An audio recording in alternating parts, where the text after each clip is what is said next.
has been, man, this weather has just been wiping me out. Tim, well, we had crazy heat wave since we last the triple digit nutty thing. Even out in the Malibu area where you are, triple digits still.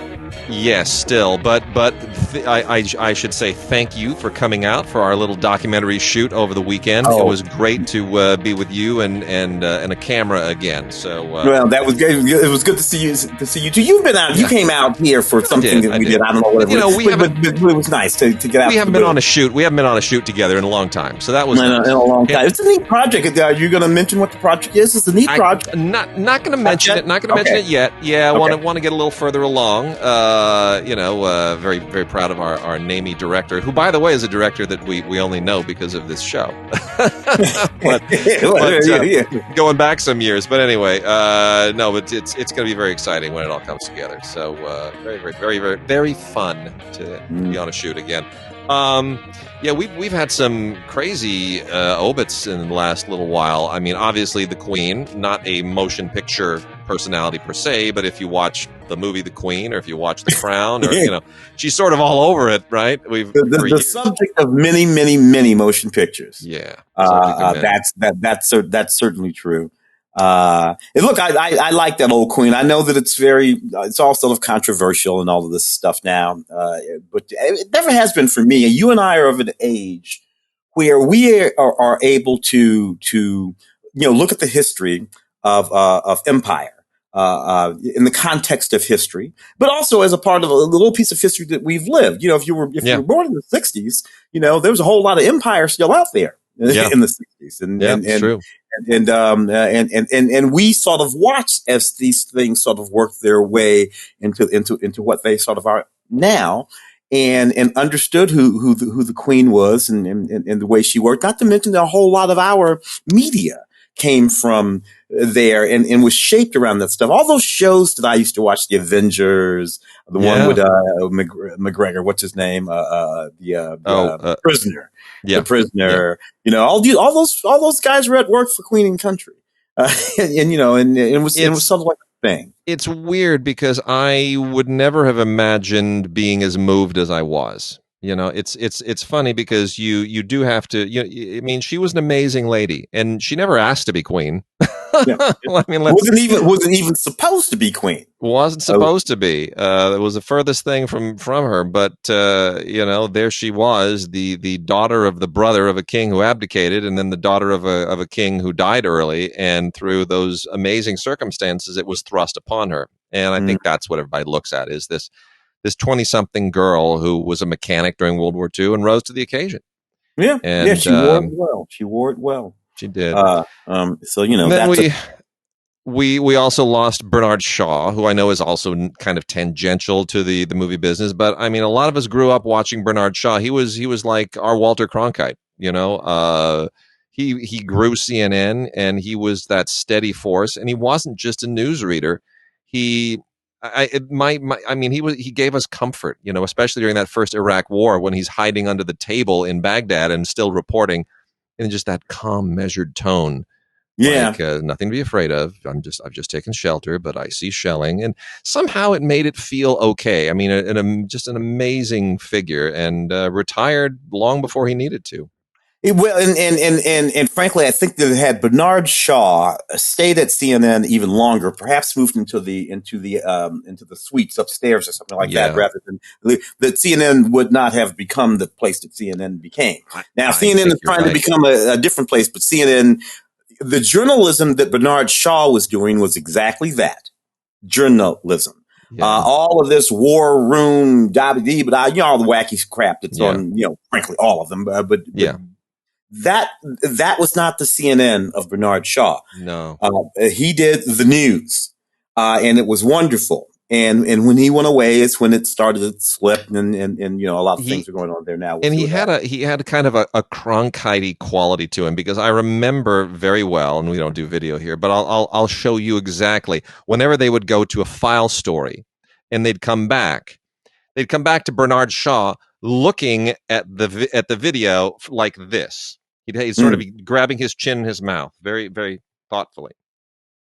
Yeah. And then after like a minute, I'm doing it now. Yeah, exactly. After like a minute, after just a second, he collected his thoughts and he would look back into the camera and carry on. But it was just that he was paying attention while we were paying attention, and it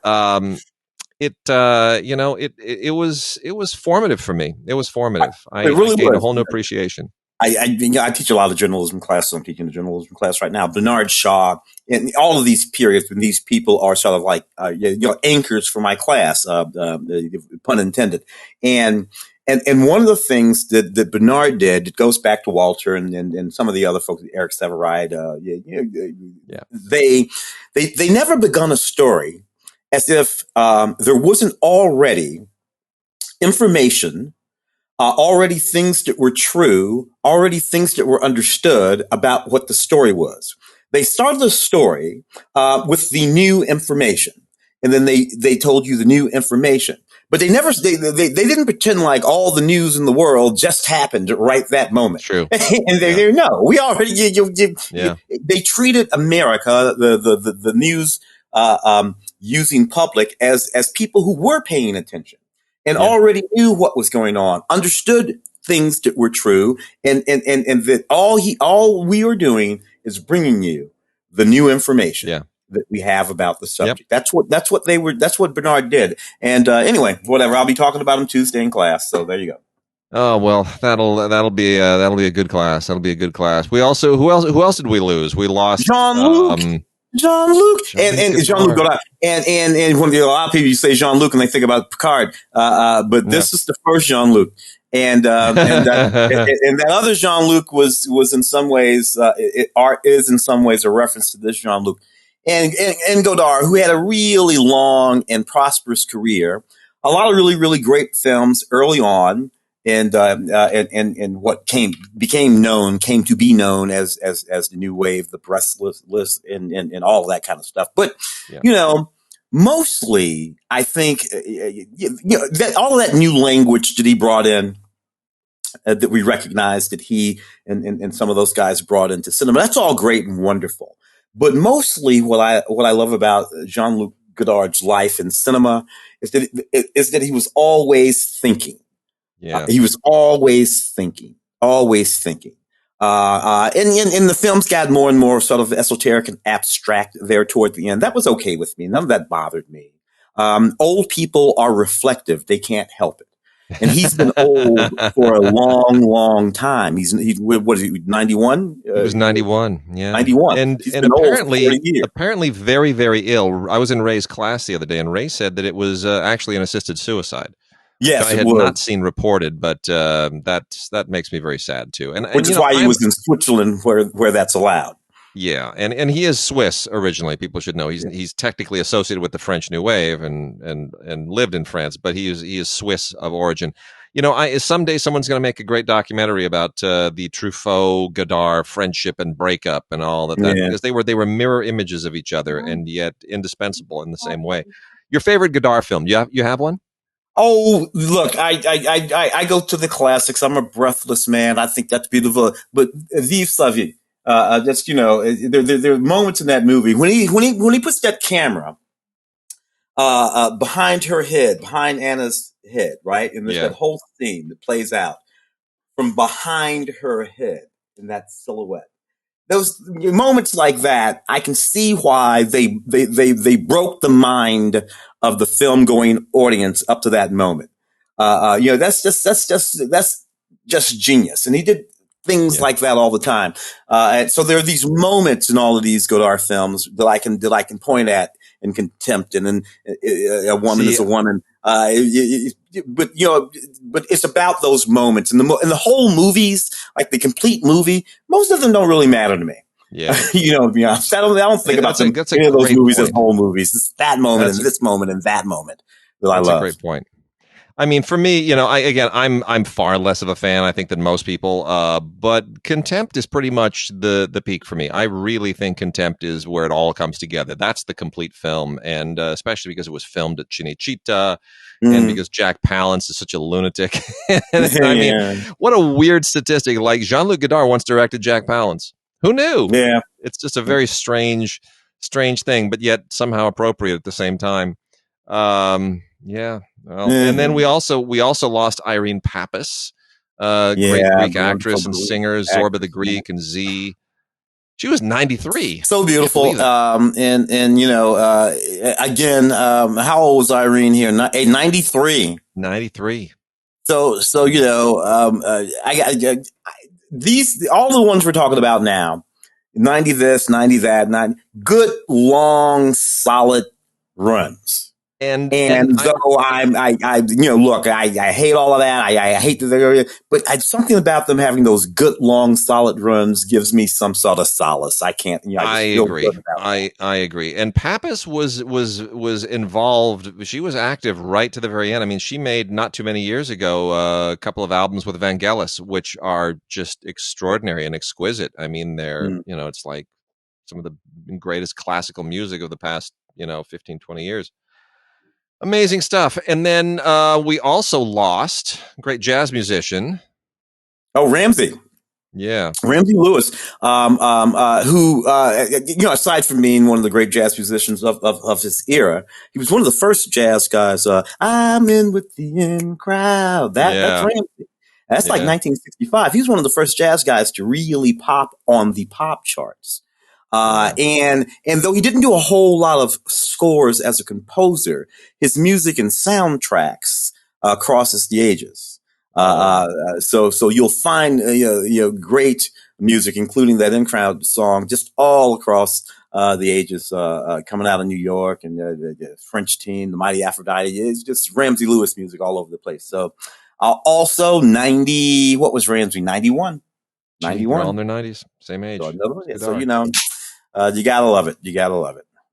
Well, let's dive into some TV. I want to let everybody know right off the bat, television is such a fascinating medium, and we take it for granted now. Streaming has blown everything up to such a degree. There's so much production.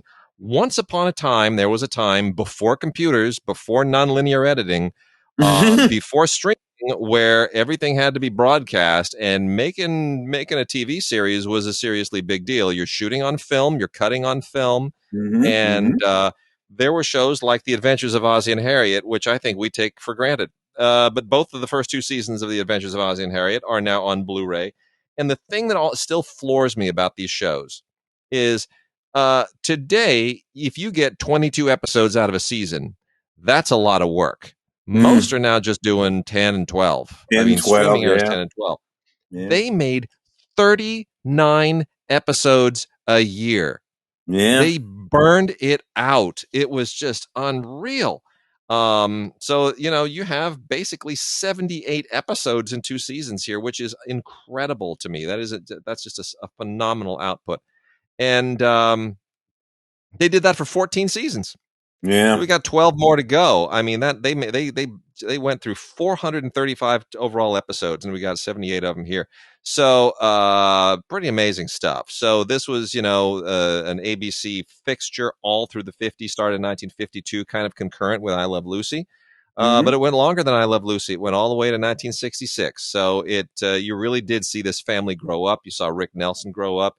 You saw this real life family be very much put kind of in the pre-Osbournes, Kardashian era. Yeah. You had a family kind of put themselves out there, and it is an amazing piece of television history. It's often maligned, I think, a little unfairly, as being this idyllic family that didn't really exist and sort of perpetuating a myth. But you know what? It's entertainment, and I give them all credit. Ozzie, Harriet, David, Ricky, they really nailed it. It's still a beautiful, beautiful part of television history, and this is with the full cooperation of the Nelson estate. Oh. And I watched a few of the first season episodes, a few of the second season episodes, and it's much, much better than I remember it. Yeah, because it's I never watched this show religiously originally. I watched Leave It to Beaver. That was more my show, and the Andy Griffith Show. Those were sort of more my speed. But watching Ozzie and Harriet again, you get something really interesting out of the way that it represents that period in American history, because that's when the Korean War was going on. And so it's there's still war in the backdrop of this show, and I think that explains a lot of its its sensibilities, and it's really quite fascinating to watch. I highly recommend it. Beautiful transfers on DVD too. Excellent. What do we got? Let's see. Let me hit some Warner Brothers stuff here. Got a bunch of Warner series. I'm going to pull them all together because we got some Paramount stuff too. But let's start with Young Sheldon. Young Sheldon, the complete 5th season. Show that I've kind of not totally focused too much on, but you know what? I mean, my mother loves that show. Of course, she loved The Big Bang Theory. Yeah, it's got a little bit of the same vibe, except not quite as, not so comedic. But speaking of comparing families, I mean, there is you can kind of see some of the Ozzie and Harriet DNA in this show as well, to be honest. Oh, sure. Yeah, I mean, it's 100 episodes in now. I mean, it's kind of amazing that I didn't realize this show was like that deep. But 5 seasons, about 25 episodes, 20 some episodes a season, 100 episodes. They're finally there. And I got to tell you, my mother's responsible for some of that because I'm not sure my mother knows that that's a different show. I think she thinks she's watching the Big Bang series, and sometimes they have these long flashbacks to when Sheldon was a little boy. I'm not sure she knows. No, Mom, this is a whole different show. She's like, Big Bang Theory. I'm like, you mean? And I'm just, yeah, Big Bang Theory with little Sheldon. I'm like, okay. The kid's really good. I mean, the kid is really good. I mean, and for those who don't know, it's the story of a child prodigy, but it's really a coming of age show. I mean, the prodigy part of it is kind of a gimmick. It's the MacGuffin. It's really a coming of age show. It's kind of in that same space as the Wonder Years, except it's not so twee. Like the Wonder Years always hit me as just a little bit too smug and self-satisfied and a little too cute and nostalgic. And this goes for a little bit more of a like if 30 something were 12 something. Yeah. Right. So anyway, 22 episodes, 5th season on Blu-ray. Rather solid. Also from Warner Brothers is Mike White's first season of The White Lotus. I think this is a pretty promising show. I'm not totally on board, but I like Mike White. I've always liked Mike White. It takes place in a Hawaiian resort, which I always like a Hawaiian backdrop. Hawaii 5-0 Magnum PI. I'm always good for the Hawaiian backdrop. But it's all about in the White Lotus is the name of the resort for those who don't know. But I think it's been a great move for Steve Zahn, who's kind of in that late stage of his career. Didn't Jennifer Coolidge just win a just one of them? Just one of them for this. So good for her. Yeah. She's a neighbor of our dear friend Michael. Oh, really? Yeah. I did not know that. Yeah, that's cool. I guess she lives across the street or something. So she gave a wacky speech, Emmy speech. I won't get into the whole Emmy thing, but she just went bananas. And they tried to play her off, and she started dancing to the music that they were playing to play her off. It was a mess. But whatever. Go Jennifer. No, it's got promise. This is an HBO show, and it kind of has those HBO sensibilities to it. So it's really good stuff. Also, from the Warner end of things, we have the 6th and final merciful season of Lucifer. I enjoyed Lucifer for a good long while there. I know you did. I never got it. It just went sideways. Man, this is just a gimmick that just it extended itself far too long. It really did. But actually, they killed it, and then a fan base brought it back. And so it was one of those wacky things. I agree completely. Guys, we're done. We're done. Oh my gosh! It's just one of those. It's just a show that. It wore out its welcome, I think, in about 2 seasons, maybe even 1 season. But you only need a season of Lucifer. You're good. Yeah. But we have a DC series also from Warner, Naomi, the complete. series, Naomi. The complete series, because it is very short-lived. It just did not last. No, they wouldn't get there. They just wouldn't get there with this show. I just, And this was Ava was involved in this. Ava DuVernay. Yeah. Ava strikes me as a feature person, Mm. not necessarily a TV person, but I don't know that that's the issue here. I think the issue is that these DC shows, when they've taken off, it's been because they tied them into the Arrowverse. And Mm. so they got a little bit of the Arrowverse steam. They got those crossovers, right? So you're watching The Flash, and oh, look where we are now. Legends of Tomorrow, and oh, look where we are now. Black Lightning. Oh, look where we are now. Batwoman, those shows all kind of propelled each other. I don't think Flash would have taken off if it didn't have Arrow kind of running that first leg of the thing. So, and certainly Arrow and Flash, you were able to keep all those. What is it? What do they call them? The wacky series where they're flying around through time. Legends Tomorrow. Legends of Tomorrow, which went through 15 different cast changes before, but nevertheless hung around a whole bunch of seasons. This was not that great of a show in the way it was sort of conceived and executed, because it was sort of dabbling around that universe. In the context of this show, it wasn't even clear that the superheroes, Superman and whatnot, were real. In the context of this show, the characters in this show were still debating. It was still too much of a tease. It was too much of a tease. And I think, and when I talk about Ava being a feature person, again, I don't know who creatively was responsible for what on this show, but I tend to err on the side of that, which is that you should, your first season should be all itch and no scratch, as I like to put it. But it's true. Audiences do like to get a little bit of scratch, so they at least know if it's worth the investment. Like, am I going to get any kind of payoff out of this? So if you got to occasionally give them something. And I don't think this series, I think it held too much back. I agree with you. I think it held too much back, and particularly if you compare it to what's the one over there with the Pakistani kid, Ms. Marvel. Oh yeah. On Disney, on Disney, which cranked that one, and it's very popular. Everybody loves it. You know why? Because the kid is Wang. She's got powers, and she knows it, and she's at work, using her powers to do whatever she needs to do in her community. Very first, and then we figure a whole bunch of stuff out. But she fixes it out quick, and starts using her powers to save the day. But this show, a lot of teasing. Yeah, you're at it, man. Yes, indeed. We got a ton of Paramount and CBS stuff.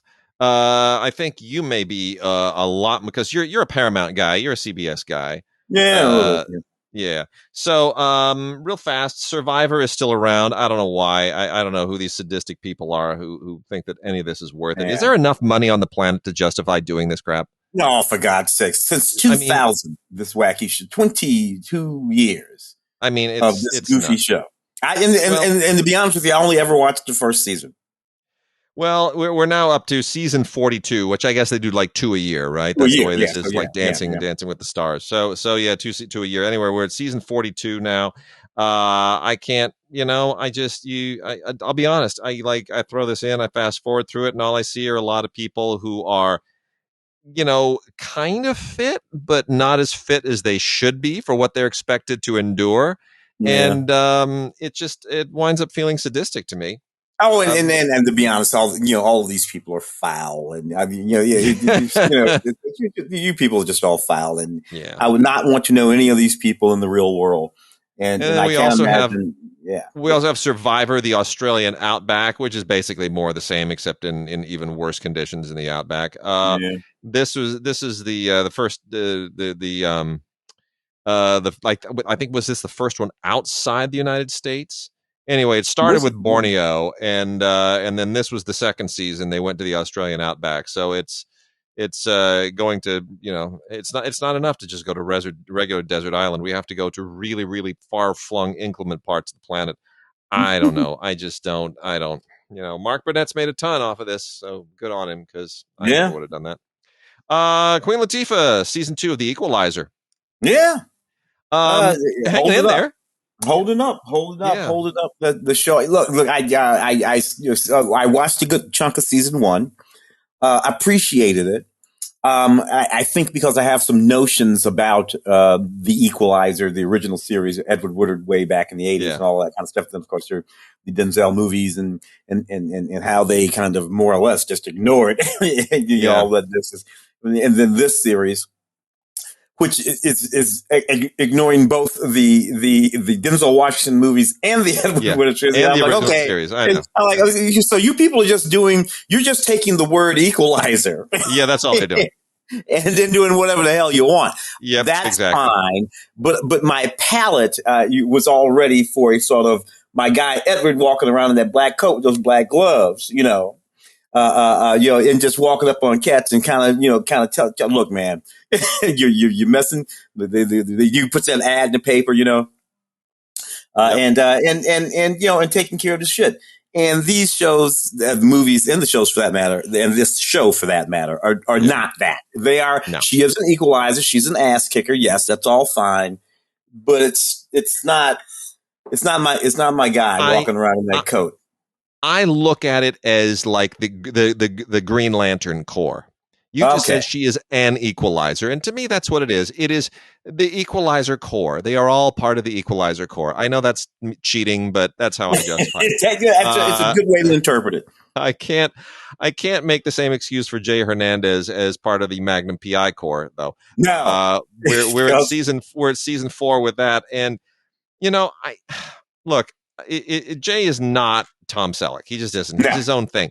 I have a real issue with this. In fact, let me take you sideways for a second. I guess you just saw the Butch and Sundance TV series announced for Amazon. Did you see that? I did, yeah. Yesterday?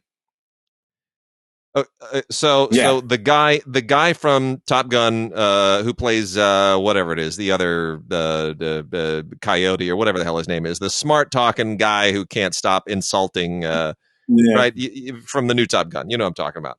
He's kind of the new Iceman. That's who he is. That guy and Rajan, that guy from Bridgerton, from Bridgerton. So they are playing Butch and Sundance. Yeah. So I'm looking at this, and my first thought is, okay, Butch Cassidy was a white guy who's the son of British immigrants, born in Utah. I do not know how in 1866 you're going to get away with dapper, dashing, brown-skinned guy playing that. But if you want those two actors in the West, then do that. Write a story. Write a story for them. Why shoehorn that into Butch and Sundance?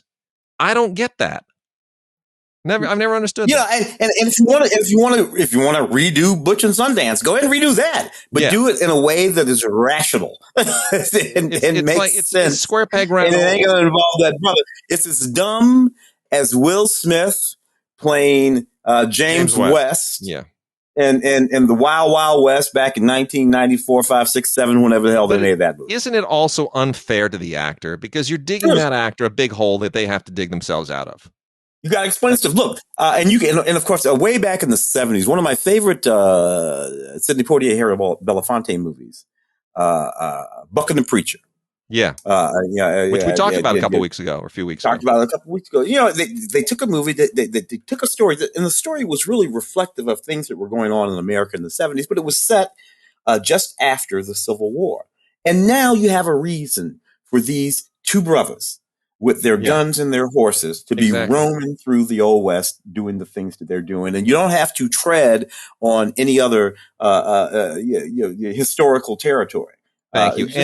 Just make your movie. You make your TV show. And to that point, I think there's a great detective show that Jay Hernandez needs to anchor. But calling it Magnum PI is really unfair to him because he's aging in a way now that is taking him away. You know, it's like he's aging differently than Tom Selleck aged. Yeah. And I think it's. I mean, I wish Jay Hernandez all the best. I think he's a terrific guy. And he's done fine. He's made a shitload of money making that show. Yeah. So good for him. But you know, the only show that I ever wanted to see, called Magnum PI, would be a show in which Tom Selleck is playing Magnum PI. He's walking around right now on that other show. And does Magnum PI in that show need to be the young guy running around driving the fly. No, he's Magnum. He's Tom, and he's Magnum PI. And then maybe he's got a team, as you say, a core of young detectives running around Hawaii. You know what I'm saying? And there's your Magnum PI. And Tom Selleck is still in it, and he's still the only person they call Magnum. And then you do the rest of your damn TV show. But whatever.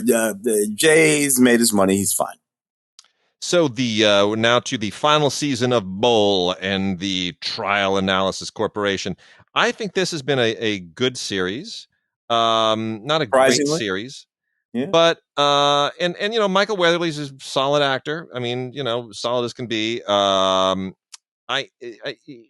from what I have not seen all of the series. I've watched it intermittently, and I think there's a kidnapping story here that I think is very, very well done. But this is one of those shows where, and this happens every once in a while, where I feel like the potential finally starts to manifest itself right as they're winding the show down. Which is ironic, yeah, right. It's like the final season, and they're just wrapping it up, and you go, well, wait a minute. I kind of see, like, now this is you're starting to become the show that I thought that you're starting to find yourself finally, and maybe you should just kind of try to go for another 3 or 4 and see if you can't, like wrap it up big. But anyway, a solid show. Never quite got great, but certainly good enough. Speaking of Tom Selleck, Blue Bloods. Oh yeah, there you go. Dude, 12th season. Oh wow, 12th season. Magnum PI only ran for like 8 or 9, right? Yeah. I mean, he's done this. That's nuts. I mean, this is Tom Selleck's longest running show. That's crazy. That's nuts. But there it is. And he looks the same as he did on Magnum. Yeah, the mustache. I mean, it's wild. Anyway, yeah. I mean, it's wild. Anyway, it does go. It does go to prove, though, I think, that there is still a core audience, and it's an aging audience, but nevertheless a core audience that loves a good, solid, classic network television series: ABC, CBS, NBC. The shows like Blue Bloods in the offshoots, of course, all of the Chicago shows. And then the 2, 3, 4, even Michael Weatherly's show we just talked about, Bull, that would be one of them. I mean, it's ending, but it had a good run. All of these are classic, dramatic network television shows that are solid and have had good runs. And as we talk about how streaming overwhelms everything, the Emmys just the other day, and HBO won a bunch of stuff, and everything. And then you have these shows that don't get nominated. Nobody from Blue Bloods have been nominated for an Emmy in a very, very, very long time. Certainly no one's won an Emmy in a very, very long time. They don't need it. But they don't, but plainly Americans like those shows because they've been watching it, like what you say, 13 years, 12 seasons? Yeah, 12 seasons. It's so crazy. Somebody likes those shows is all I'm saying. Well, I think what really works in this show are all the character dynamics. They just have a great cast, and the writers write to the actors. They write to the potential and what the actors bring to it, and they've just got a great rhythm. Everybody's in sync. Donnie Wahlberg. I mean, who'd have thought that he'd become, the long-lasting TV? I mean, good on him. Good on him. Yeah, the Wahlberg boys. SEAL Team is at season 5 with David Boreanaz. There's a guy who just will not leave TV. Yeah, that guy has been on TV regularly since the early 90s. You can find him well before he played Angel on Buffy, but he was there, and then he played Angel, and then he was the guy in what's that? That's Bones, right? Bones. Yep. And now how many seasons are we into SEAL Team? We are 5 seasons in, and this thing is going to go for at least another 5. I mean, it just feels like that's where it's headed. It's solid. It's really solid. It's like Blue Bloods. It's kind of in the same vein, right? It sort of does the same thing. You got a great team. You got, great bunch of characters. They're really kind of starting to gel. It's all about the chemistry between them, and I think it's it's rock solid for network stuff. It's rock solid. I think David Boreanaz is fast becoming what was his name? Our Star Trek Enterprise. Scott Bakula. He's the Scott Bakula of his generation. And Scott Bakula was the Robert Conrad of his generation. His generation, yeah, you go, yeah, Bob Black Sheep, and Wild Wild obviously the Wild Wild West. West. Yeah, Look, it was ridiculous. I go to Hawaiian Eye was the original one. I go to the 2 short-lived Robert Conrad shows, which have never been on DVD, and I keep hoping they will, which are both so short-lived, and I love them both. One was what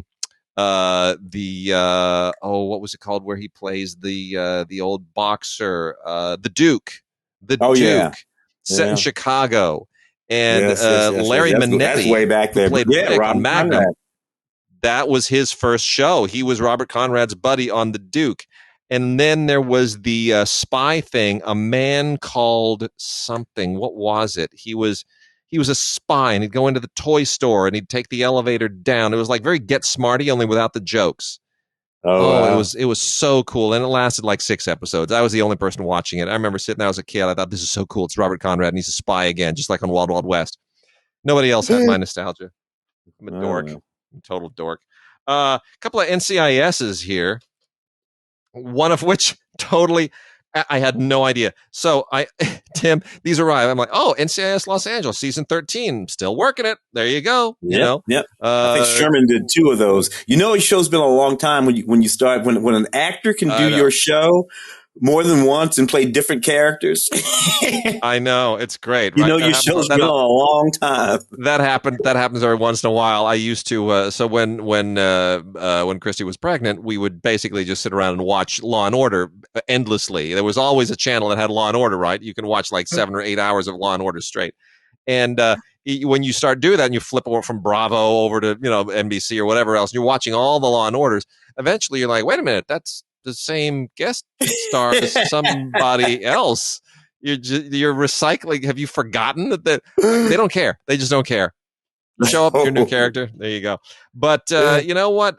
Chris and LL, they got their chemistry. They got it down. They got the whole partnership thing. This show is a well-oiled, fine-tuned machine. And it's got I think this may be the best of the NCISs that they've had so far. I think it's really cool. Linda Hunt does, phenomenal on this thing. Gerald McRaney. I mean, it's, a lot of really, really solid contributions here. Then I looked deeper in the box, and I'm like, NCIS Hawaii, where did that come from? That's a thing now too. Yeah. But of course they spell it the correct way with the apostrophe. So it's not NCIS Hawaii, it's NCIS Hawaii, which is what you're supposed to say if you're going They're being culturally sensitive. They are. So have you seen this? Did you know this existed? No. I didn't either. Let me tell you what NCIS Hawaii is. It's Hawaii 5-0. It is. It's basically what it is. It's Hawaii 5-0. It's kind of better at Hawaii 5-0 than the new Hawaii 5-0. They got Vanessa in the lead, and whatever. They were all right. What are you gonna do? It's a show. They set in Hawaii. They put a bunch of cute people in. A lot of crime in Hawaii, apparently. Well, the thing that's cool here is that this NCIS is stationed at Pearl Harbor. So that gives it right. So that it's not, they didn't just say like, hey, let's just go to Hawaii. Like there really is kind of there's sort of a historical backdrop to it that is meaningful. But I love the cast. I think they got some great actors. I think there's they got the formula down, and it's even got a pretty decent gag reel on it. So I'm glad that they've got this formula down and that it's still holding down the fort. And there it is. NCIS moves to Hawaii. Yeah, it's a whole look. These shows, the NCISs, the Law and Orders, the Chicago shows, they become little institutions, little factories, little ongoing concerns. That frankly, some of these shows have been around so long, they've put people's kids through college, and people have come and gone on those shows, and it's so and it's interesting. That used to be true way back in the day, the days of Irwin Allen and, all the ones from the 60s and 70s, Norman Lear and all those cats. But, then it went away for a while and just had all these sort of but now it seems to be back that you have these guys. You can do these. Hell, there's even Quantum Leap. Quantum Leap is back again. New Quantum Leap. I know. I don't know why they're doing that. I don't either. And Don Belisario and everybody, right. He's another one. The Donald P. Belisario. Yep. The institutions. Yep. Just nuts, man. Nuts. And then you got Umbrella Academy over there. Got that for sure. Let me go dig that out. I skipped the first one of that, and then I think what are we on season 2 or 3 right now? So I kind of sucked up a whole bunch of those in one big. And Umbrella Academy is kind of all over the place. It's a little, and at the end of the day, it's this real daddy drama. Everybody in the show is having this big daddy drama thing, and of course they figure out a way to take Ellen Page and turn her into Elliot. It's in keeping with the show, though. The show has. I mean, if that were like a 30-something show, you'd never get away with it. Sure. It's like it's so. If it was straight drama, the whole fucking show is just so. I don't know. I guess this is adapted from a graphic novel. Is Umbrella Academy? I believe it is originally. Yeah. Sort of series, and they have this whole thing that's going on with the guy who's on the moon with the monkey and all this. And so I don't know. It's all a bit much for me, all of that. But plainly, it has an audience. Yeah. There are audiences as well to the first 2 seasons of American Vandal and American Gothic, which I didn't pay overly a lot of attention to it. I will say American Gothic is pretty fascinating because it's based on, it's actually based on a apparently something that really, really happened in Boston, and it's it's like a real life murder mystery, or a docudrama murder mystery is kind of maybe the better way of putting it. Mm-hmm. But for as far as being able to drag out a murder mystery in the context of a television series, does a pretty decent job. And then American Vandal is pretty fascinating. This was created by the Hanover High School TV department, right? Mm-hmm. And that I'm like, all right, we have high school TV departments. I'll go with you. And this all starts about 6 years ago, when at that exact high school they found some 24 cars that had basically penis images graffitied on them. And and all of this zeroes in on one kid who has a reputation for doing this, and but says he didn't. And so now now it creates a mystery, like who did? And you think, well, that's an awfully weird mystery to create a rabbit hole. I mean, it's one high school, and it's a very strange thing. It's not like anybody died or anything, but it's more about the people and the process and what it does culturally to this community and these people. And it's really very interesting and incredibly well done. And it sort of uses this incident as an excuse to explore some of these really fascinating, weird corners of Americana. So I think it's a really interesting show. I applaud them for greenlighting it. And American Vandal season 1 is, which I guess was on Netflix. So, but nonetheless, a Paramount produced show and CBS Studios produced show. Tim, we've also got Bionic Woman complete series. Oh yeah, Shot Factory. Look, I really wanted. We go back to the Bionic Woman, who of course is from the $6 Million Man and the extraordinary Lindsay Wagner, who's still extraordinary, by the way. I don't know why, but she just does not age. It's amazing. She's just fantastic. And that this is Bionic Woman. Yeah, I'm sort of reimagining of that series. About I think Lindsay was a tennis. No. This is the original. This is the original series, dude. Oh, this is the Bionic. This is not that. This is not the Bionic new one. Woman. No, oh my god, I know. This is. I'm telling you. That's let me show you. One with Michelle Ryan, Miguel Ferrer.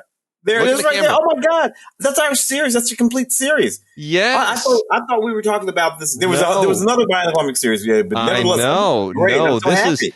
This is Lindsay Wagner in the original Bionic Woman series, the original series. It's finally on Blu-ray. It's been on DVD forever, but it's finally on Blu-ray, and I could not be happier. Lindsay is just magnificent, and I just can't celebrate this enough.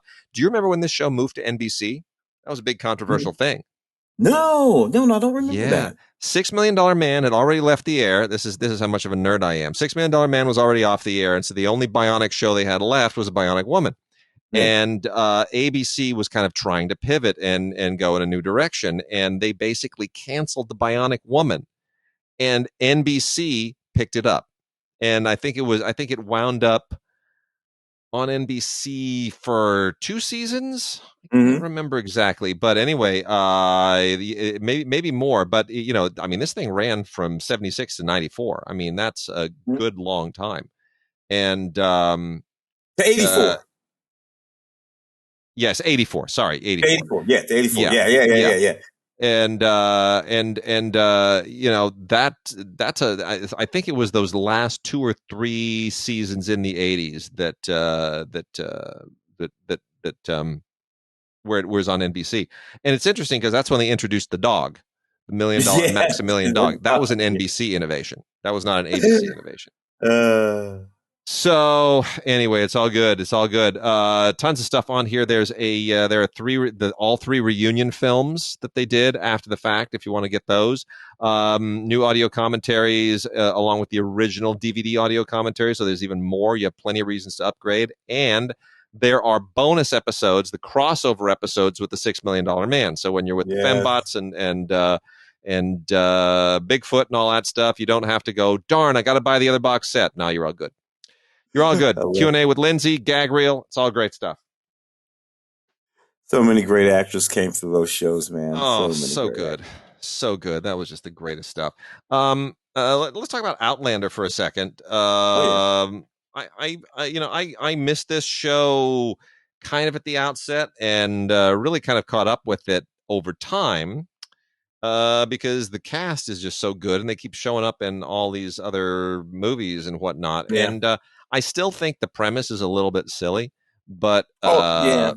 If you get swept back to 1840, whatever the hell, in some sort of thing. 1945 to 1700 to 1600. But it's awfully well done. It's awfully well done, for what it is, and it's got some nice little melodramatic, flourishes to it. Outlander season 6 still moving on. Did you watch 1883? That's the Yellowstone prequel, I guess it would be.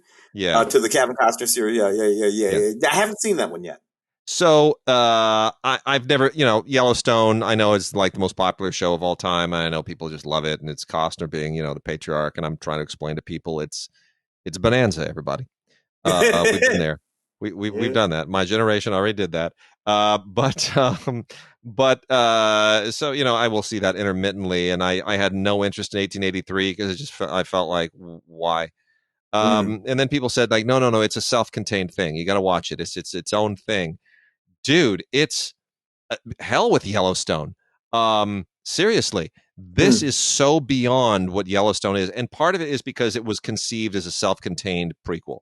It wasn't, okay, now let's exploit Yellowstone and do this series and just, take it in its own direction and get 12 seasons out of it. No, not at all.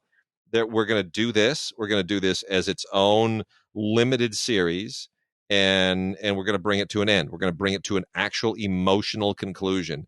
And wow, is it absolutely phenomenal. This is really amazing. I mean, Taylor Sheridan at his very, very best here. And there's a ton of bonus content that's fantastic. It's really, really super powerful. And such a great cast. Sam Elliott, Tim McGraw, Faith Hill are all at the very best ever. I mean, it's just good stuff. So 1883, even if you don't like Yellowstone, go for it. It's really, really good. Really good. Let's see what else we got here. You got the what do I see? Cobra Kai. Did you you couldn't have convinced me when they started. Obviously Karate Kid and all that kind of stuff. how deep are we now? How many seasons of the Cobra Kai? This is the 4th season, and we're into the 5th now. And they started. It was like a YouTube thing, if I'm not mistaken. Basically, it was on YouTube, show. and then it moved over to Netflix, and here we are. It keeps on going. And if it had been on YouTube, it wouldn't have gotten this far. And they have really definitely upped the ante over the years with the production value. It doesn't feel like Karate Kid to me really anymore. I got to be honest. It doesn't. Karate Kid had a certain feel to it. Those movies have a certain feel. This series has a different feel. It may be the same characters. It may be, the same timeline, the same universe, but it's got a different vibe, and it's not quite my vibe, but it's fine. It's good. I guess maybe if I lived in the Valley, I might feel differently about it. It's a thing. It's a thing, people. It's a thing. It is a thing. Legacies, 4th and final season. Watch that. I came to Legacies quite late. That started 2018 or so. Something like that. I came on a season or so ago and watched the season before this one and this last season. An impressively produced show.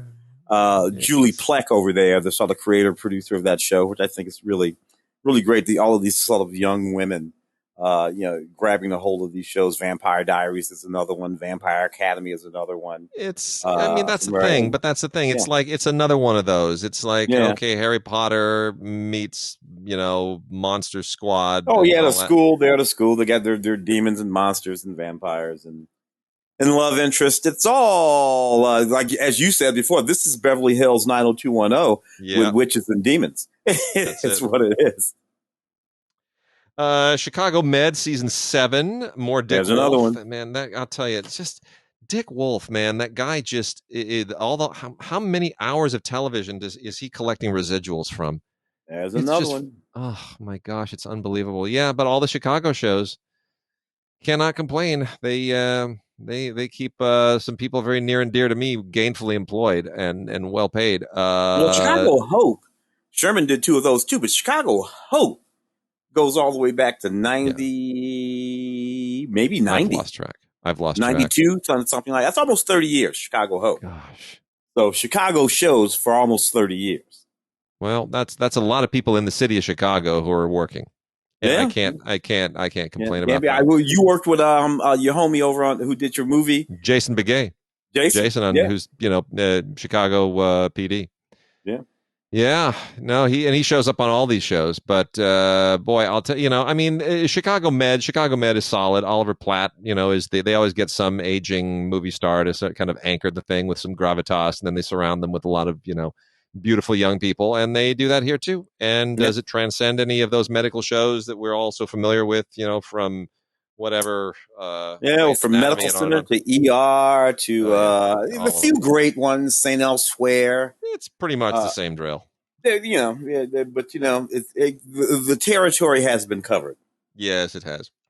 And then real quickly, Flowers in the Attic, new one for Lifetime called The Origin, which is just based on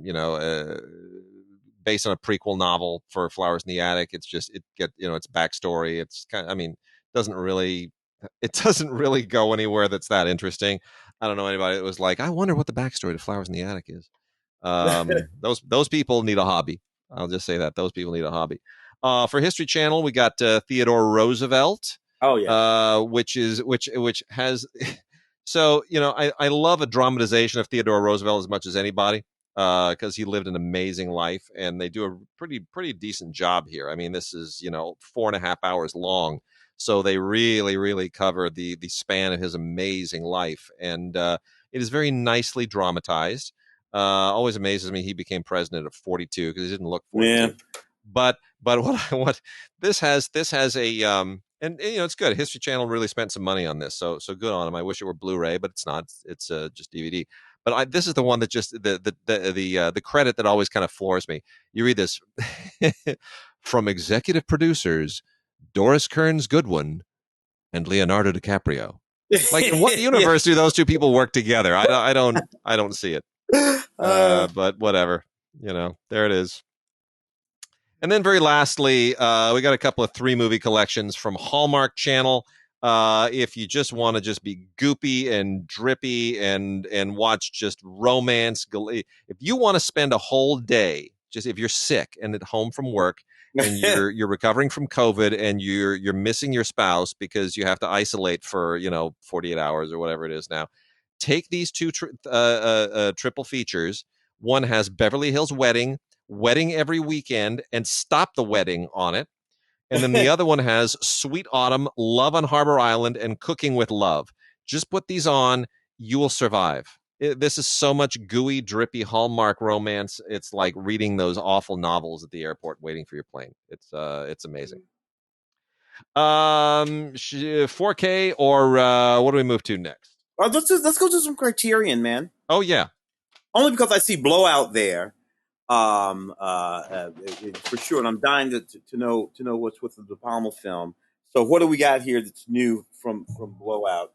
Well, hang on a second. New film there, Sound of Metal, and that score, and I also that Scorsese World Cinema Project.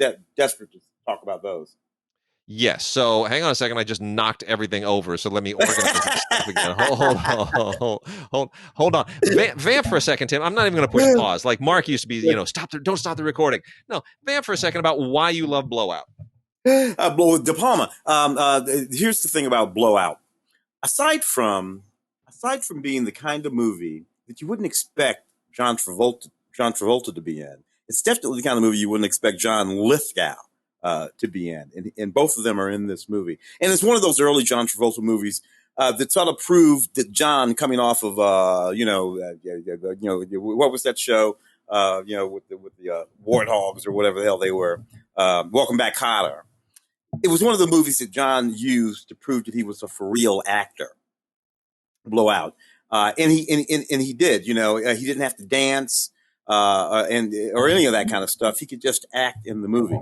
It's also a movie that I think Nancy Allen, who I don't know why Nancy Allen's impact as an actress. She's always thought of being sort of like a B movie actress. She's not. No, Nancy Allen's not a B movie actress. Nancy Allen is a wonderful actress and always was. Yeah. And then here you just got your classic De Palma going on. But John Travolta used Blowout to prove that he was a for real actor. Not just a kid from a sitcom and not just a guy, pretty boy dancing in a white suit, but he was an actor. And that's what Blowout was. Well, there's a wonderful essay on here by our LAFCA colleague, Michael Schragow, and the original New Yorker review by Pauline Kael, which kind of bookend this perfectly. This is a 4K. This is a Criterion 4K, which absolutely, the Criterion does the best 4Ks, especially when they get to the old elements, the film elements. Yeah. Looks beautiful. I mean, it's absolutely spectacular, especially that amazing opening shot, that circular opening shot that is just so impressive. What I love about this movie is that it's basically riffing on Hitchcock and Antonioni at the same time.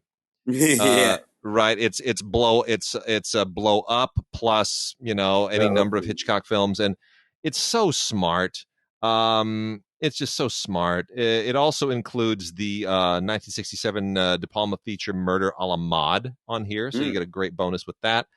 And you get an interview with Brian De Palma that was conducted by Noah Baumbach.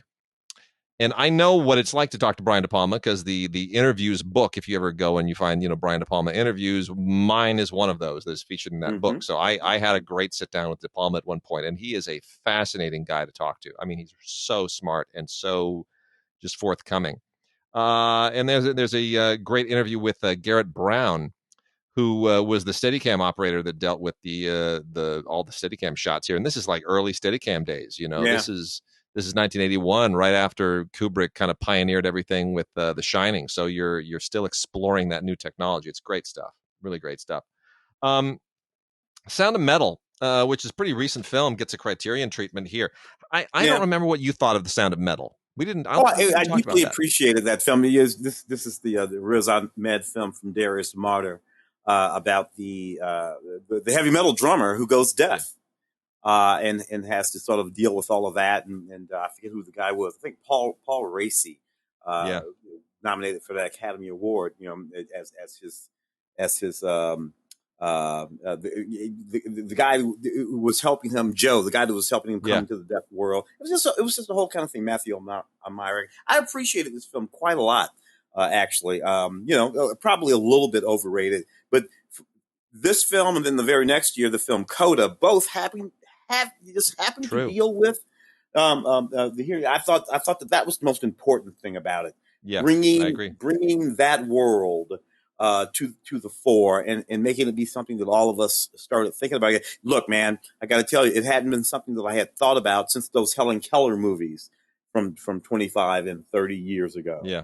And those two movies back to back, suddenly it was a thing that we were all thinking about again. And in a really good performance from Riz, who I also think got nominated from that. Yes, he did, and I mean the sound design in this thing is very impressive. I think the story, is a little threadbare.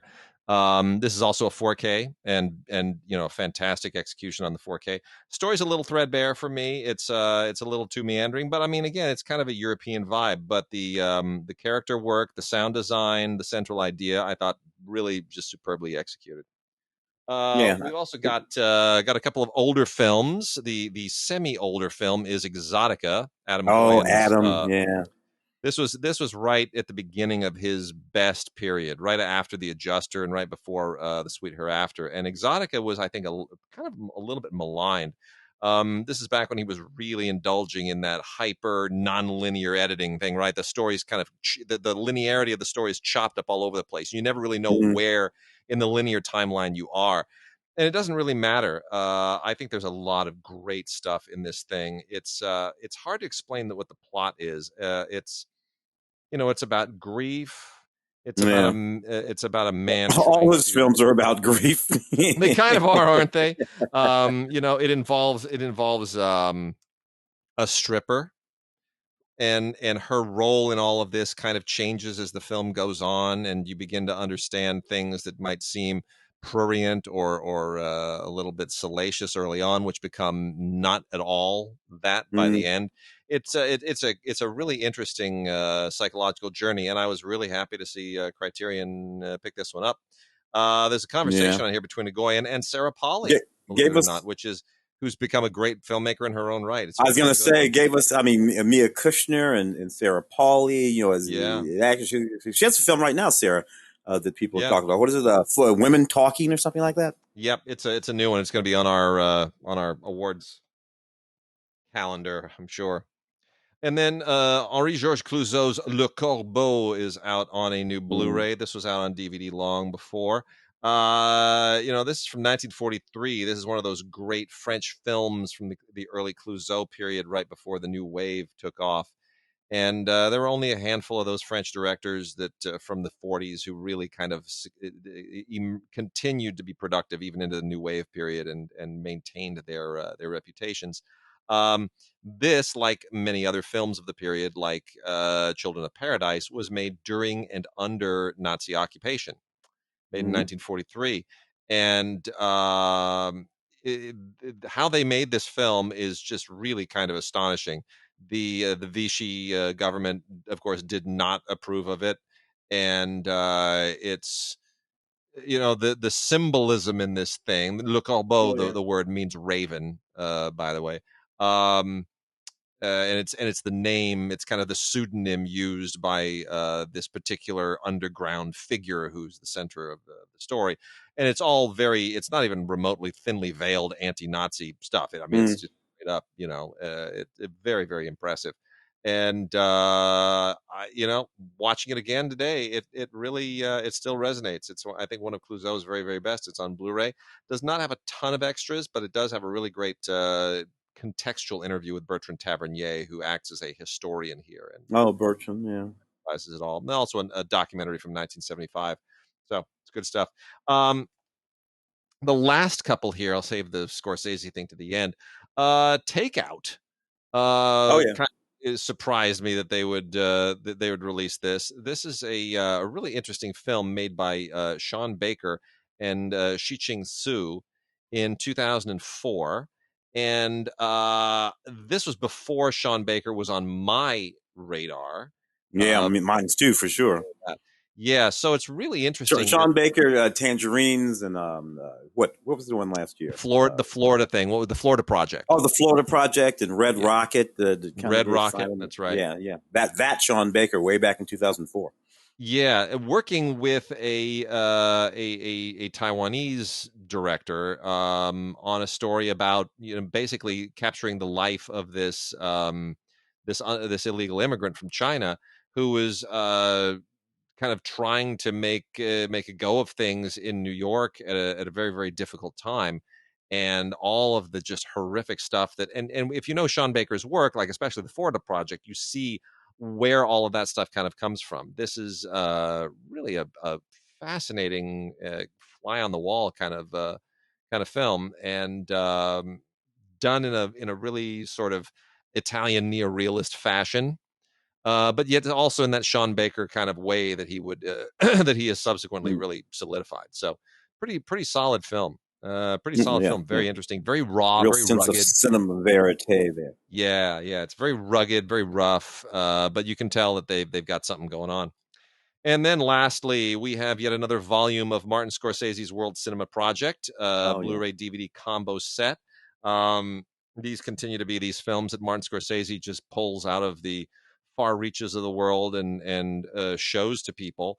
They're films from all over the world, all different parts of time that you might never, ever have heard of. And they're really fascinating. So here's what we get.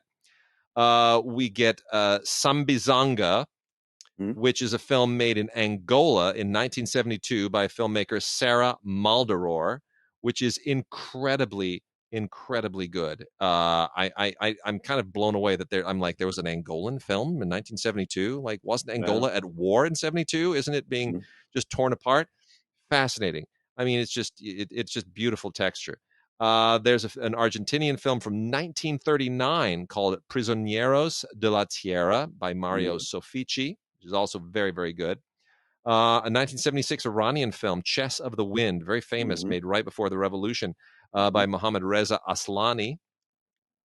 Then there's a Cameroonian film from 1975 by the filmmaker Dikonge Pipa called Munamoto, which is also very good, really interesting seminal African film from the 1970s, which is where they're kind of trying to reinvent a post-colonial identity, particularly in Cameroon. Andre de Toth, famous Hollywood figure. Two girls. Yeah. Two Girls on the Street, which he made in Hungary in 1939 before he came to Hollywood. Yeah. And then lastly, a wonderful Indian film from 1948 called Kalpana by Uday Shankar. All of these are well worth checking out. It's wonderful that Martin Scorsese's World Cinema Project has gone and digs these things up and, you know, exposes them to people, because otherwise these movies would just never ever get an airing anywhere here. They just disappear and die on the vine. So beautiful stuff. Beautiful stuff. Wow, man. Where do you want to go? Let's do some Arrow, and then we'll wrap up with the 4Ks, and that'll probably take us to the end. Arrow's got a bunch of stuff this month. We've got another volume of Giallo Essentials.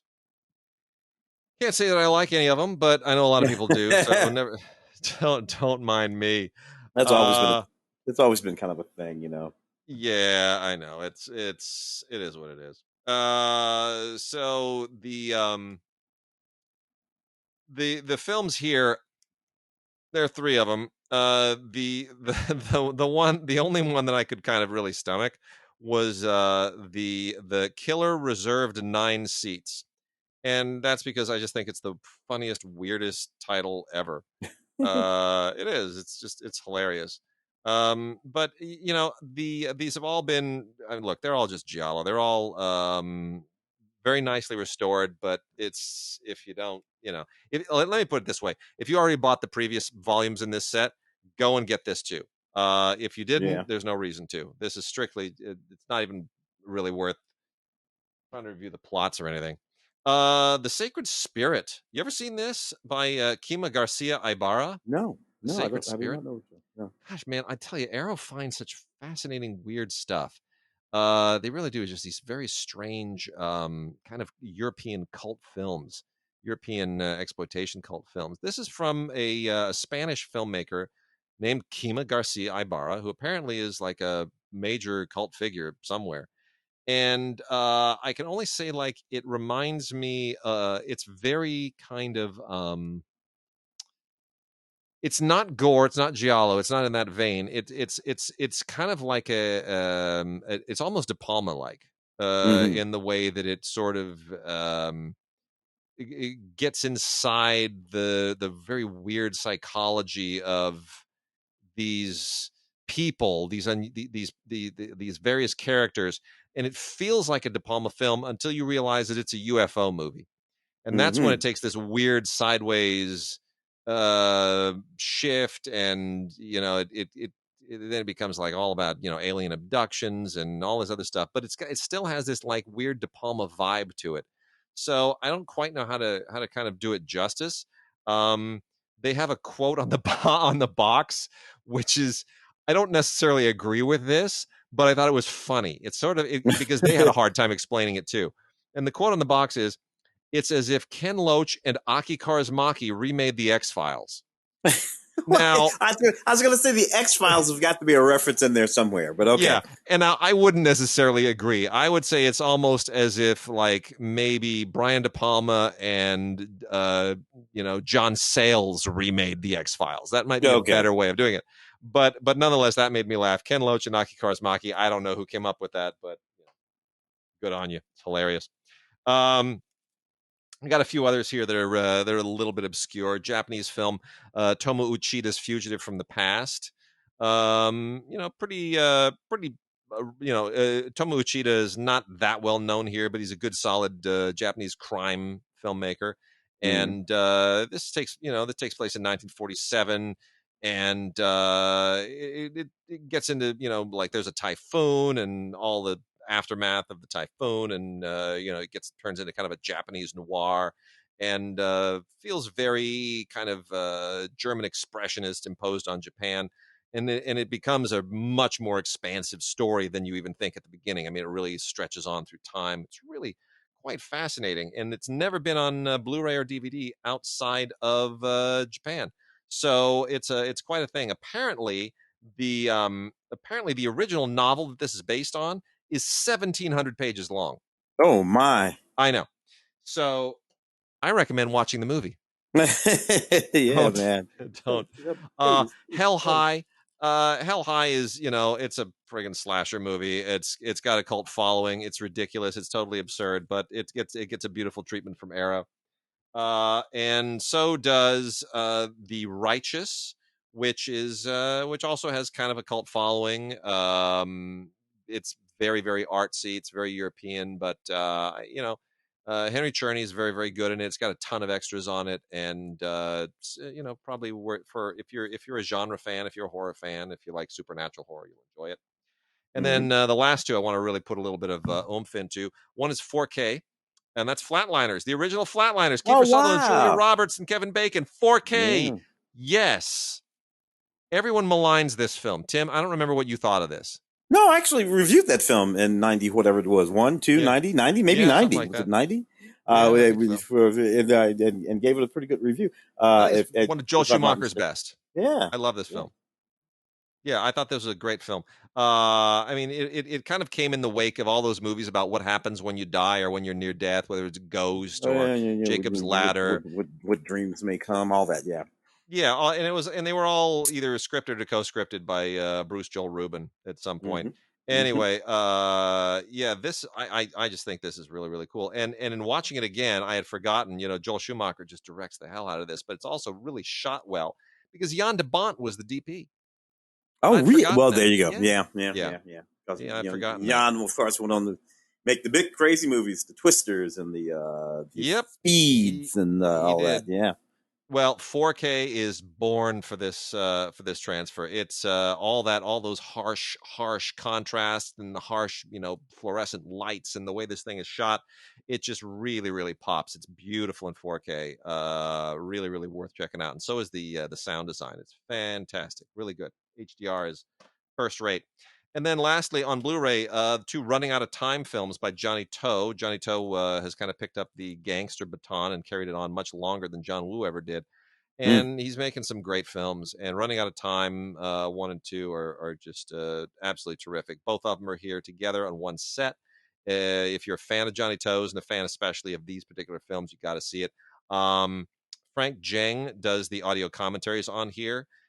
Pretty good. I mean, I think he misses a few things, but that's because I'm a nerd. But nonetheless, really, really great stuff. Lau Ching Wan and Andy Lau, great. Andy Lau is, not his best, but this might be Lau Ching Wan's best work ever. Better than any of his other stuff. Let's do the 4Ks. The 4K. The Kid. Is that the old Bruce Willis movie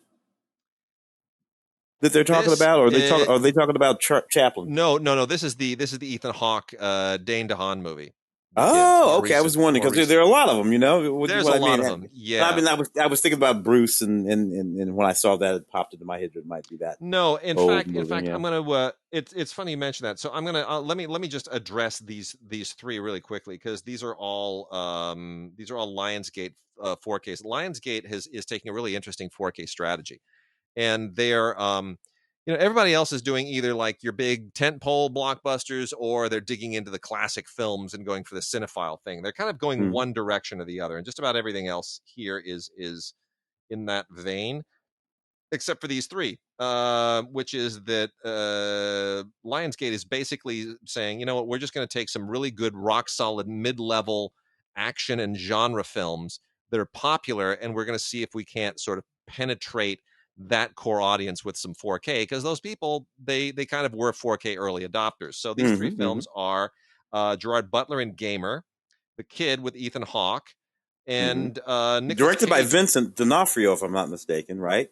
Did Vincent D'Onofrio direct The Kid? I think he did. He sure did. You're right. He did. I had forgotten that. Yes, he did. He did a good job. I mean, it's solid. It's solid. I mean, it doesn't transcend the Western. Chris Pratt is terrific in it. Really, really good. Just a Billy the Kid movie is all it is. Yeah. Well, yeah, and Ethan Hawke plays Pat Garrett, right? I mean, we've seen the story, a million times, but it's nice to see a different take on it. And Dane DeHaan is a kind of a tough guy to cast sometimes, so that's solid. And then Gamer with Gerard Butler, maybe the most interesting film that he's done in years. That's, I mean, it's kind of what he does. It's his thing, but that gets the 4K treatment. And then lastly, Nicolas Cage in Primal, which is it's a freaking Nicolas Cage movie. What do you want? Well, in Gindi, Samurai Jack. Yeah. It's so anyway, that's the Lionsgate strategy for doing these things, is going there. But then you get stuff like Cat People, which is where Scream Factory and Shout Factory have been going. And I thought the Paul Schrader Cat People, from Paul 80 Schrader from Cat 82. People. Yep, Interesting. collector's edition, 4K and HD and Blu-ray. And I thought, okay, that's a really interesting choice, because that's one of those 80s movies like Nosferatu, right, where they took an old movie and they remade it for the 80s genre moment, and it worked. I mean, I think the original Cat People is not the least bit interesting, but I think Schrader did something really fascinating with this. And Nastasha Kinski's great, and Malcolm McDowell's great, and I remember this getting a lot of coverage in Starlog at the time. And you know what, the 4K really looks good. Yeah. 4K looks Natasha great. Was just so ridiculous. And the audio commentary with Schrader is terrific too. Had to do with people couldn't. Yeah. So there you go. What else we got over there? We got Belle in 4K. Oh, the animation from Morimu Hosoda.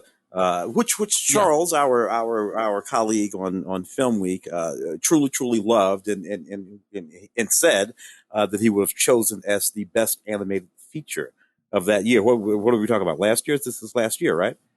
Yeah, it was just last year. Yeah, I mean, it's basically an anime Beauty and the Beast, but it's a wonderful movie. And I wish they'd come out with this earlier, because it came out in a really nice Blu-ray set just a few months ago, and now they're coming out with like a 4K UHD, and a lot of people are going to be a little bit upset that they've got to double dip or switch up, but it's kind of worth it. It really is. Hosoda does beautiful animation work, and the added resolution, it makes a difference. It really does. The cell work just really pops. It's beautiful. They got some new stuff on here, including a 60-page booklet and promo events, and then a little information on how they dubbed it for the dub version. But yeah, the booklet's really nice. It's a very, very nice set. It's just I just think it's unfortunate that people have to kind of trade up at a certain point. Mm-hmm. Do you mind popping over to the original 6-movie collection, the Star Trek? Got it in my hands. Got it in my hands, brother. Right here. You know how I am. I'm so ridiculous. I know. What we got? It's when they came out with what was it, like the first 3 films, the whole Search for Spock thing, and they didn't do the full first 6 films. I was like, come on. We got to get 4, 5, and 6 out of this thing too. And so they finally do all 6 films finally in 4K and Blu-ray, multiple versions a piece. I was going back and forth a little bit with longtime listener Al Lai over, and Al was just kicking my butt on this because he was, he's like, there are 3 cuts of Star Trek 1.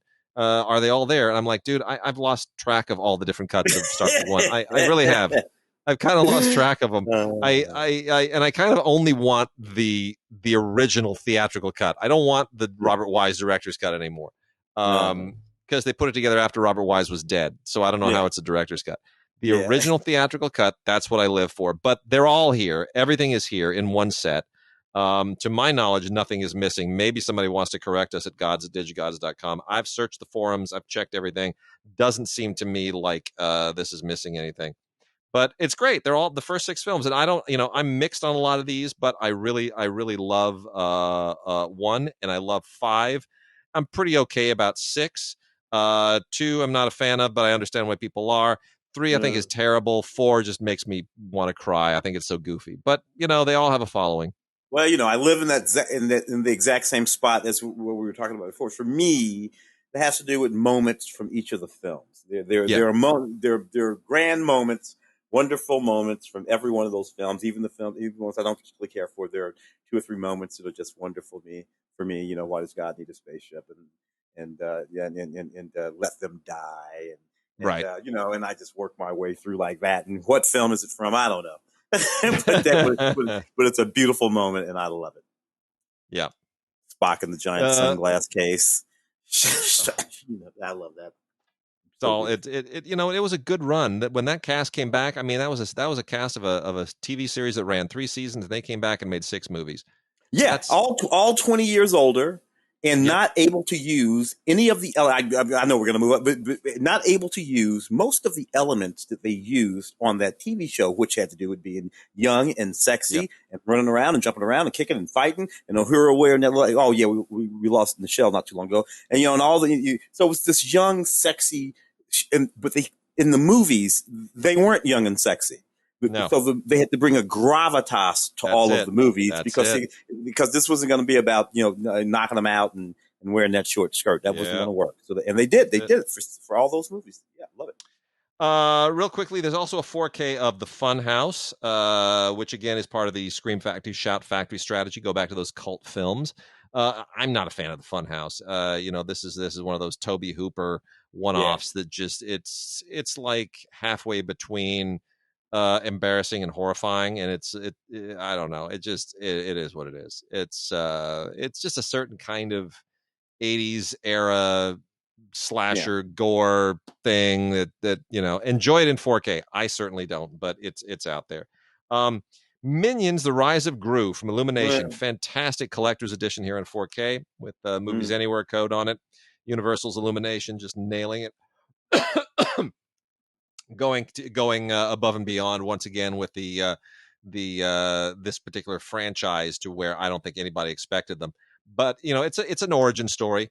But you know what? The only reason you're watching this is because of the Minions, because those yellow bastards are just hilarious. Yeah. That's the thing. And on that note, my daughter's soccer team, they wear yellow jerseys and they have named themselves the Mighty Minions.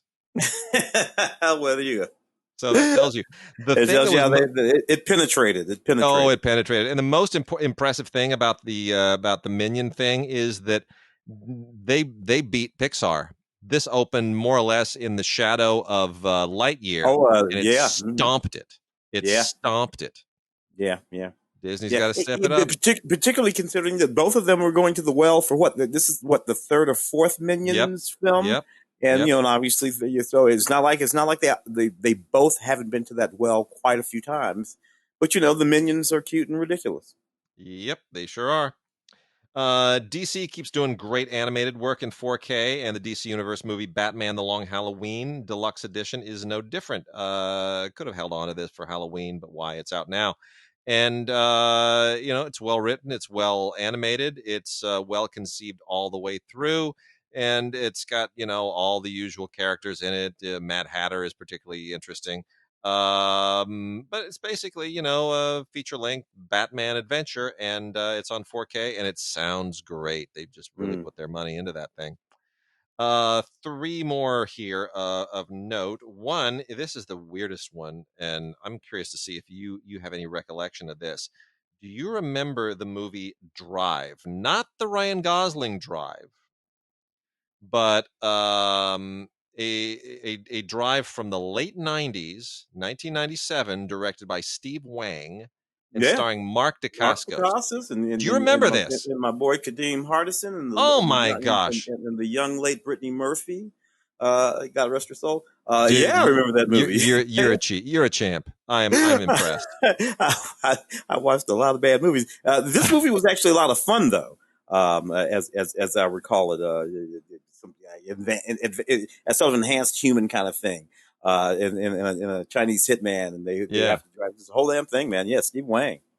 Wow. Well, this is a really weird kind of genre mashup. I mean, it's a little bit of a cop film, a little bit of a superhero film, really kind of interesting. I don't know why Steve Wang didn't have a bigger career thereafter, but anyway, it is out from 88 Films and FilmRise, and it is on 4K, and there you go. It's another one of those nostalgic cult film things that people want to do. Dirty Dancing 35th anniversary on 4K. Oh, wow. You know what? Don't put baby in a corner. That's all I'm saying.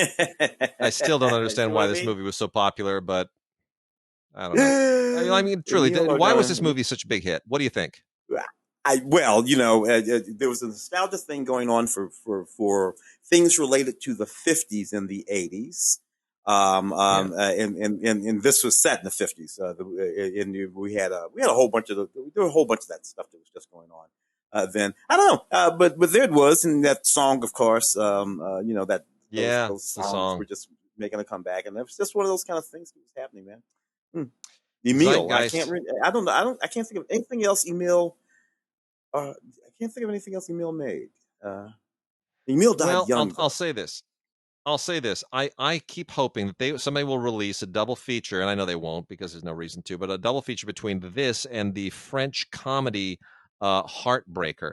Now, Heartbreaker, the actual French title for it is so much better. It's L'Arnaqueur.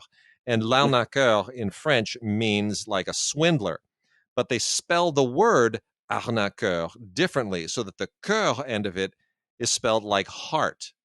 So it's a pun. It's a wordplay in French.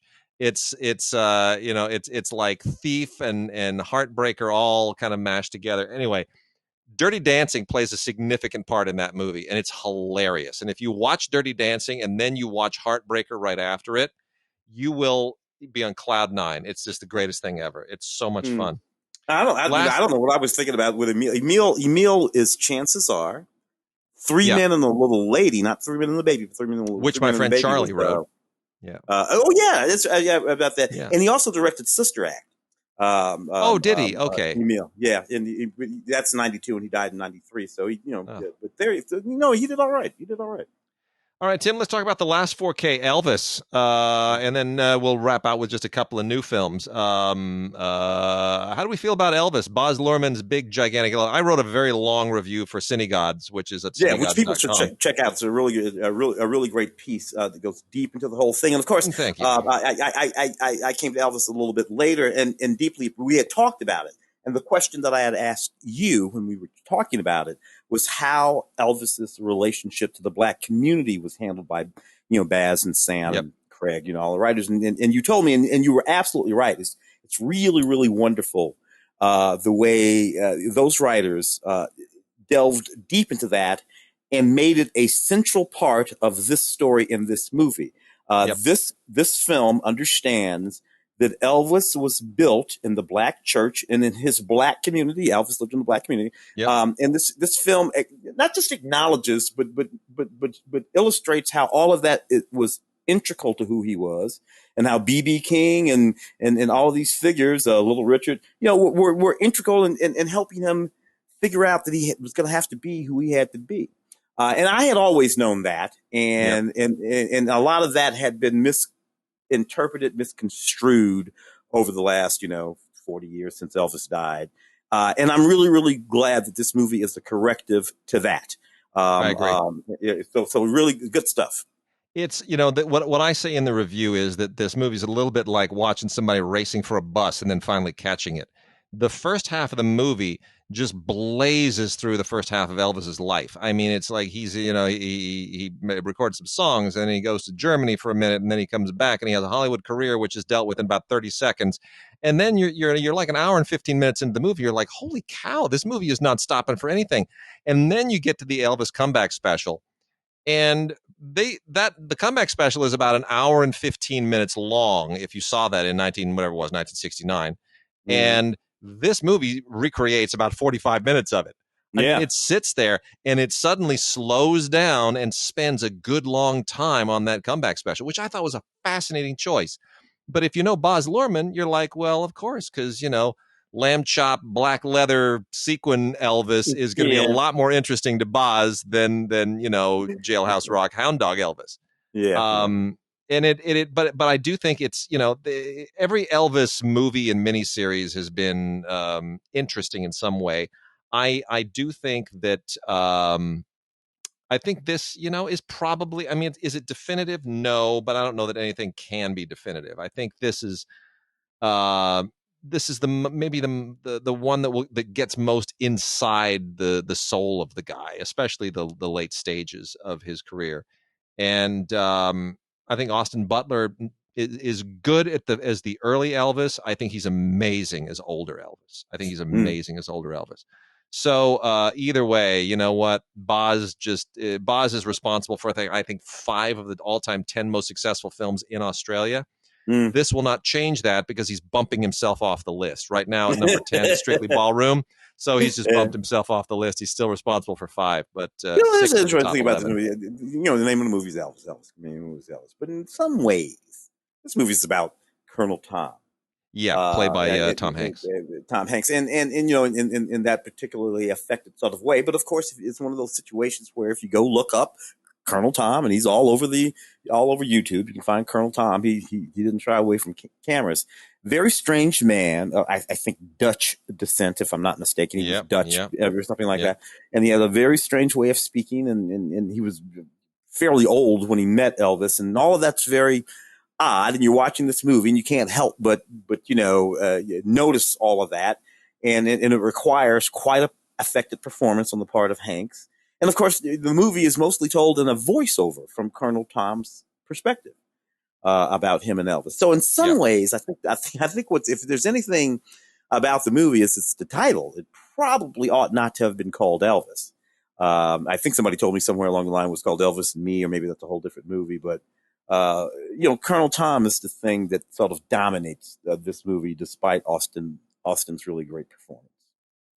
Yeah, we got I agree, and it's on 4K, and it's got Movies Anywhere code, and you're gonna it's a wowzer. I mean, for if you've got a great home theater system, audio, picture, big TV, the whole thing, man, this will stretch the whole system to the max. It's loaded with extras and everything else. It's beautiful.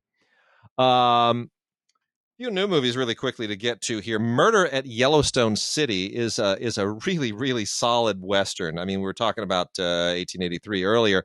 This isn't 1883 territory, but I mean, it's really, really solid. It's very interesting. It's a noir, basically, set in Yellowstone City in Western times, and it's interesting the way that it's kind of a whodunit, but it's really more of a noir.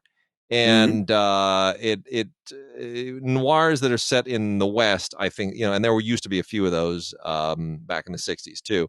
and some maybe in the 70s, but there's a really interesting vibe to them, and I like the vibe to this one. I think it's a cool cast. I think it's a really interesting cast of characters. I think it's very, very well paced, and it's interesting. I mean, Richard Dreyfuss, Gabriel Byrne, Isaiah Mustafa, Thomas Jane. That's a good bunch of people. That's a solid cast for a good Western. So, Murder at Yellowstone City on Blu-ray, really worth checking out. Yep. I thought that should have got a lot more play. That Yellowstone in there, I think, confused people. Yeah, I think it did too. But titles are titles, but I think that word Yellowstone in there confused people. Anyway, yeah. We've also got a collector's edition of Mrs. Harris Goes to Paris, based on a beloved old book that was once done for television with Angela Lansbury. And this new one is with Leslie Manville, and it's just absolutely beautiful. It's really, really a sweet film. I love it. It's basically about this housekeeper, this lady, this working class British housekeeper, who has a chance to take kind of an idyllic vacation in Paris, and it winds up putting her in touch with the very, very famous Dior fashion house at a time that's kind of critical in their history. And it's a fairy tale. It's a Cinderella story, but it's a Cinderella story about an older single lady, an older war widow. And it's just beautiful. Leslie Manville has never been better. And Isabelle Huppert shows up in, the French portion of it. She's just amazing. Totally understands that she's playing second fiddle. Mrs. Harris Goes to Paris is just absolutely delightful. This is one of the few kind of grown-up movies that we have shown to my daughter, and she loved it. She absolutely loved it. And Anthony, shout him out. Anthony is an alumni of your school. Yeah. He's a UCLA boy. Yep. Boy. Very much so. Anthony Fabian is the director. Did you see Phantom of the Open? That was not bad. Let me see. It was all right. Mark Rylance, it's a golf movie, and golf movies are always about the golf. I remember that. And he was kind of considered for some award consideration last year. It's about a guy who decides he's gonna play in the U.S. So he's a terrible golfer, just terrible. he uses all kinds of shenanigans to get himself into the dadgum Open year after year after year. The British Open.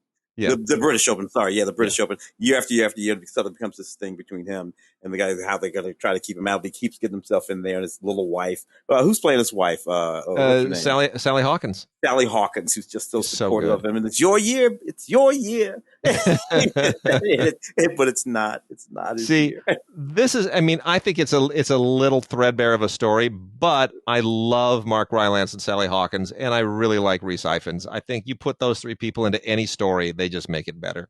Make it better. So I thought this was fun. Phantom of the Open. I think it should have done better, but COVID is still kind of shooting a lot of stuff down. Yeah, a little movie like that. Years ago, though, it lived right in that space with the big Monty and the man who went up a hill and came down a mountain. All of that, all of those wonderful little movies. Yeah. Just a few more here. We've got another movie that kind of got a little bit overlooked and wouldn't have once upon a time, but what a weird trio. Tim, if I were to say to you, you know what, there's this great new movie, and it stars Juliette Binoche and Morgan Freeman and Frank Grillo. Which one of those does not belong? Frank, what are you doing in the movie? You have to... But what the hell is Frank doing in the movie? You know what? It's a grindstone movie. But it's a grindstone. That's what he's doing in it. It's basically a Frank Grillo movie, and they decided to invite Juliette Binoche and Morgan Freeman to be part of it. But at least there are no talking animals, so that's a step up. No, it's a thriller is what it is, but it's a better than average grindstone thriller. Human trafficking and whatnot. Juliette Binoche doesn't really belong in this thing. I'm not quite sure why she's in it. Morgan Freeman is solid. It's one of those kind of gruff characters that he's so good at playing, that he plays an FBI guy, but like an older grizzled, one of those grizzled old detective guys that he's so good at doing. Like if his character from Seven were 25 years older. It's human trafficking, and it's basically a thriller. It just feels a lot better than it is because they have a couple of actors that they normally would never have been able to afford. Paradise Highway. Yeah, exactly. And then last one, Gabby Giffords Won't Back Down. This is from the directors of RBG, and you know what? This is actually, I really like this movie. It's good, right? It cracked me up. She's tough. She's tough. You know, she took it, and she really won't back down. So perseverance, I think, is the word that just makes sense when you talk about it. Got shot in the head, of course. Yeah. And what was 2010, 2011, something like that? Something like that. And you know, partially paralyzed and left with that sort of language impairment and all the kind of stuff. Just rolls on, man. She just rolls on. So anyway, a neat movie with a lot of interesting people. But at the center of it, it's her. And these are the same folks who did that wonderful doc on Ruth Bader Ginsburg, RBG, Notorious RBG, or something like that. And people should, you know, and the thing is that, you know, as with RBG, it's very easy to go like, oh, it's, you know, it's going to be a partisan documentary, but it's not really. Nothing about this is partisan. I mean, this is a lady who was in the wrong place at the wrong time, got shot in the head, and she's just strong, and she makes an amazing comeback. Yeah, and that's what it's about. It's about her perseverance, and it could be anybody, and it would still be a wonderful movie in that context. Yep, very good. All right, with that we are done, and we'll be back soon. We still have our other podcast thing with Mark that we are working on fine tuning. Stay tuned. We'll be sending out more information on that as that slowly takes shape and becomes a reality. But otherwise, be well, and hopefully everybody has a wonderful fall.